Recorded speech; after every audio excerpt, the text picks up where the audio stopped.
அனைவருக்கும் காலை வணக்கம். இந்த வீடியோ +2 வேதியியல் பாடத்தில் அலகு எண் 8 அயனி சமநிலை என்ற பாடத்தில் புக் பேக் கொஸ்டின்ல 7வது கொஸ்டின். ஒரு ஆய்வக உதவியாளர் 25 டிகிரி செல்சியஸ் வெப்பநிலையில் கணக்கிடப்பட்ட அளவு HCl வாயுவை சேர்த்து H3O+ ஹைட்ரோனியம் அயனியோட செறிவு கொடுத்துருக்காங்க. 4×10⁻⁻5 m செறிவு கொண்ட கரைசலை தயாரித்தார். அந்த கரைசல் நடுநிலைத்தன்மை கொண்டதா அல்லது அமிலத்தன்மை கொண்டதா அல்லது காரத்தன்மை கொண்டதா என கண்டுபிடிக்க போகிறோம். நமக்கு ஹைட்ரோனியம் அயனியோட செறிவு கொடுத்துருக்காங்க. H3O+ = 4×10⁻³ m.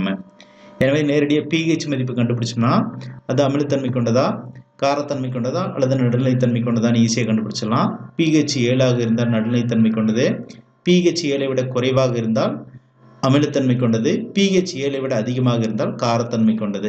இதெல்லாம் நமக்கு ஏற்கனவே தெரியும். pH ஃபார்முலா, அதாவது நமக்கு என்ன கொடுத்துருக்காங்கன்னா ஹைட்ரோனியம் அயனி செறிவு, அதாவது H3O+ = 4×10⁻⁻5 mன்னு கொடுத்துருக்காங்க. mங்கிறது மோலாரிட்டி கொடுத்துருக்காங்க.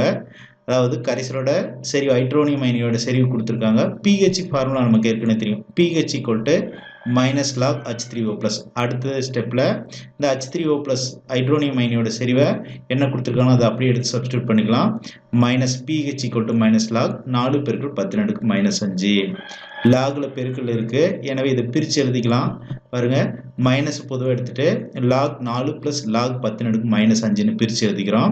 அடுத்த ஸ்டெப்பில் இந்த பவரில் இருக்கக்கூடிய -5ங்கிறது அப்படியே இங்கே முன்னாடி வந்துடுது. அடுத்த ஸ்டெப் பாருங்கள், pH = அப்படியே பொதுவாக வெளியில் இருக்குது. log 4 - 5 × log 10. இந்த பவரில் இருக்கக்கூடிய -5 அப்படியே முன்னாடி வந்துருச்சு. log 10 பொறுத்த வரைக்கும் இதோட மதிப்பு என்னன்னாக்கா 2 ஸ்தானம் இருக்குது. அப்போ 1.000. அதாவது லாக் டேபிளில் 10க்கு நேரம் பார்த்தோம்னா 000ன்னு இருக்கும். எனவே log 10ஓட மதிப்புங்கிறது 1, அதாவது 1.000ன்னு இருக்கும். எனவே pH = அப்படியே அந்த மைனஸ் உள்ள பெருக்கோங்க.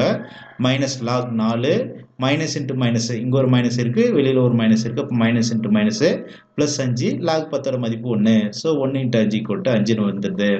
அடுத்த ஸ்டெப்பில் log 4ஓட மதிப்பு நம்ம கண்டுபிடிக்கலாம். லாக் டேபிளில் பார்த்தோம்னாக்கா log 4ஓட மதிப்புங்கிறது 0.6021. அதாவது இங்கே ஒரே ஒரு ஸ்தானம் 4ங்கிற ஒரே ஒரு நம்பர் மட்டும் இருக்குது. அப்போ 0 புள்ளி வச்சுட்டு 40க்கு நேராக லாக் புக்கில் பார்த்தோம்னாக்கா 6021ன்னு வரும். இந்த மைனஸுங்கிறது ஃபார்முலாவில் இருக்கக்கூடிய இந்த மைனஸை குறிக்குது. அப்போ pH = -0.6021 + 5. இப்போ 5லேருந்து -0.6021 கழிச்சோம்னா நமக்கு pH மதிப்புங்கிறது கிடைச்சிருது.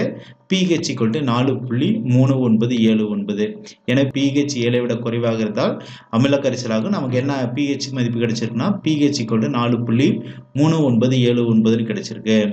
எனவே இந்த ஆய்வக உதவியாளர் தயாரித்த கரைசல் என்பது அமில கரைசல் ஆகும். இந்த வீடியோவை பார்த்ததுக்கு நன்றி. தேங்க்யூ ஃபார் வாட்சிங் திஸ் வீடியோ.